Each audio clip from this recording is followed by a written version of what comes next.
Hey, what's up, DNC Performance? Back on Tony Silverado, and this is basically, well, first thing, correction. This is not a CX Racing twin turbo kit. This is a Speed Engineering twin turbo kit. So huge difference there, but it looks just like the GMT 800 offered from CX Racing. And I have been pulling my hair out with this. Yeah, we're getting it tuned and noticed that it starts having the hard start issue, long crank again, which it kind of didn't do as much as it did before since I changed the gear. So I thought, okay, that corrected it. It is the right gear. It was the wrong gear. So that definitely was an issue. But now I logged, which I'm assuming is right. I don't know these platforms. I hate these platforms. Cam sensor count. So the cam sensor is right there. So I'm logging it in HP Tuners and it sees 0 count. Whereas I think it should, continuously rise. In my mind, it should continuously rise as it sees the 4 pulses. So maybe every 4 pulses is 1 count, or maybe every 4 pulses is 4 counts. I don't really know how any of that works. So of course I just heated up, burned the shit out of my hand trying to get down in there. But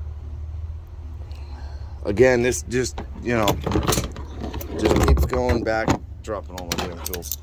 Keeps going back to, have somebody that knows what they're doing, do it, or don't do it. It becomes a nightmare. Yesterday was the first time I drove it. It has this just hard limit.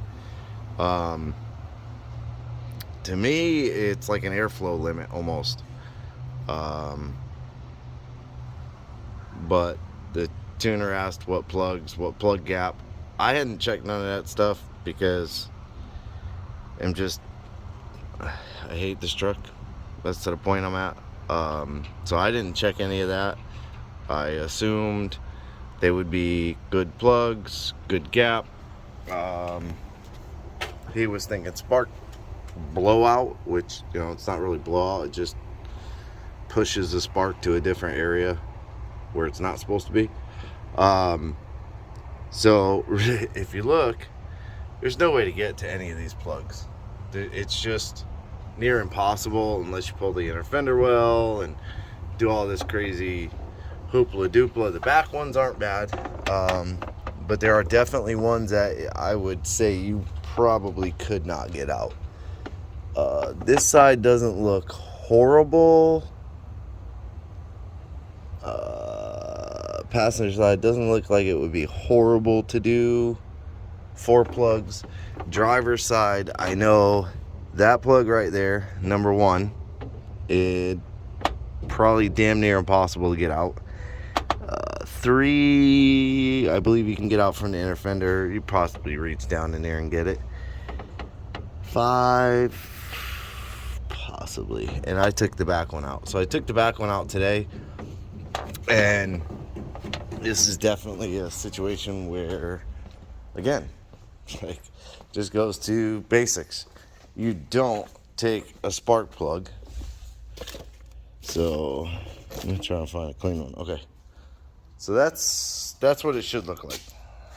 Focus. The ground strap's got a nice shape to it. Basically, is what I'm saying. This arch in the ground strap has a nice shape. These are gapped fairly big, but you don't. Let me get a shitty one, because this one's actually not a horrible one. It might be. I don't really know. Here we go. These are the shitty ones.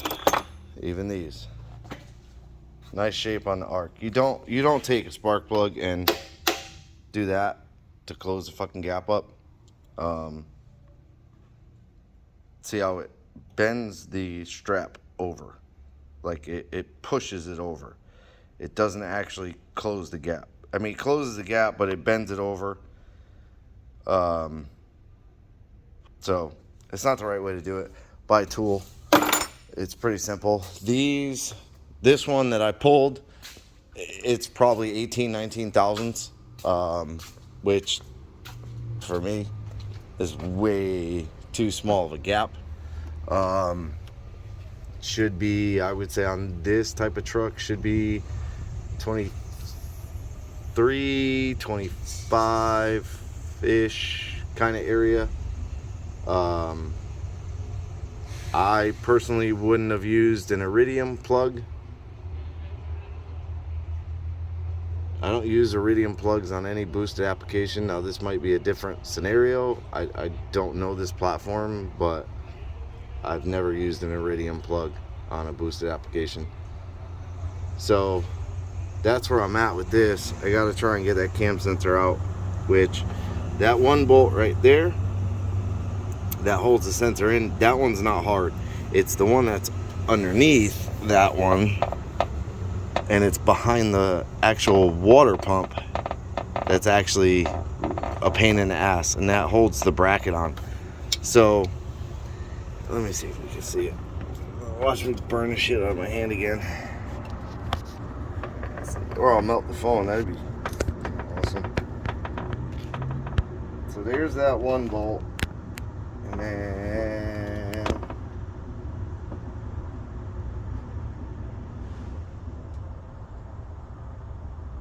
maybe there's just that one bolt. Maybe it's just that one bolt. I don't see the other one. I think it's hiding behind the balancer. That's where it is. It's behind the balancer on the bottom. So that should be awesome to get to. I don't think I'll be able to get to it.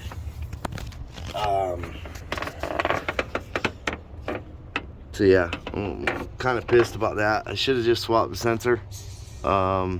Word to the wise, just swap the sensor. Also having an issue with the Escalade with the Duramax again. Son of a bitch decides to not use the starter anymore, and the relay is clicking, so it's doing everything it's supposed to do. I can jump under there and just barely touch the starter and it'll whack over real good. So I don't think it's a starter issue. I think it's something in the wiring happened. Might be up at the fuse box. I got to test that next. Also got the turntable yesterday. I got the halves up on there. They're freaking heavy. Today I braced the center turntable. So this is the rising turntable. These are handstand pegs. So if you ever seen the guy with the little pole and a pad and he goes up on his hands, that's what those pegs are for. So now I have to put something under it, and I have an idea on what I'm gonna do. I'm hoping it works. I don't know that it's gonna work. I'm just hoping, because that's what I do. So yeah, I gotta figure out like either a plate to sit on top, but I have to be careful because it does have a Zerk fitting, a grease fitting. So I have to be careful that I don't go too big, or that I leave at least leave a notch in that fitting to drop the plate over. Because if I mount here, you know, a 2-inch square tube, let's hypothetically, 2-inch square tube will come down. Then I have to mount the lift arm, and it ends up getting too low. So my idea is to mount the 2-inch square tube on top. If I think I have enough room. I haven't measured anything. I'm just kind of looking at it right now. Mount it on top on a plate and build my supports off of that, because I'm gonna have to do. The idea is to put three of the lift rams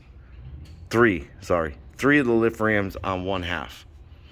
The other half have some sort of attachment point which is going to be a nightmare because you're going to have to crawl under it. Not a nightmare, but you got to crawl under it to detach that lifting point. And I always hate that idea of taking something off. So I have to figure it out how I'm going to mount these lift arms. They're fairly tall. I mean, they're not fairly tall. They're fairly short, to be honest with you. But they are way too tall to just sit in here. You can see. Oh, God, bro. Yeah. If I just set it in here, if I set it on the frame, it's too tall. So I have to figure out a way to set these like kind of underneath somehow, and then attach on the top of this. So to figure something out. The other bad part is this has 2 screws that are above where the threaded holes go in. So it makes it like there's going to be a gap. I'll have to use some spacers or something. I don't really know. Possibly I could 3D print some spacers. Got my 3D printer kind of sort of going again.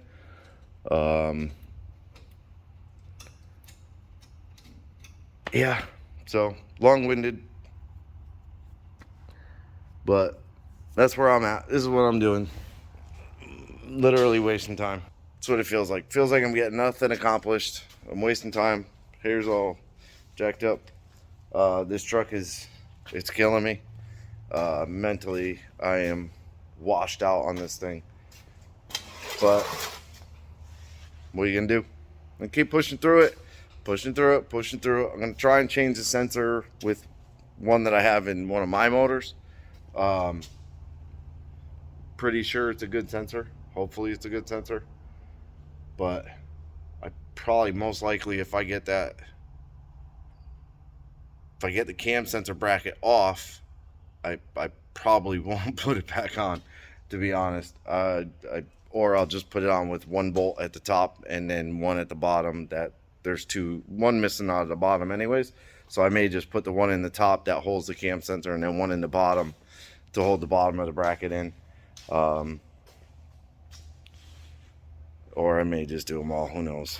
Because I got to take the crank pulley off to get that bolt. So if I have it off, I might as well. Yeah, I don't know. We'll see. But yeah, that's where we're at. Talking to Brandon from Low Dollar Motorsports today. That'll be a different video, what we got going on as far as getting a bunch of his stuff and utilizing it for the Terminator X stuff. So stay tuned, keep watching, appreciate it. Thumbs up, subscribe, hit the bell, leave me a comment. Have a good day.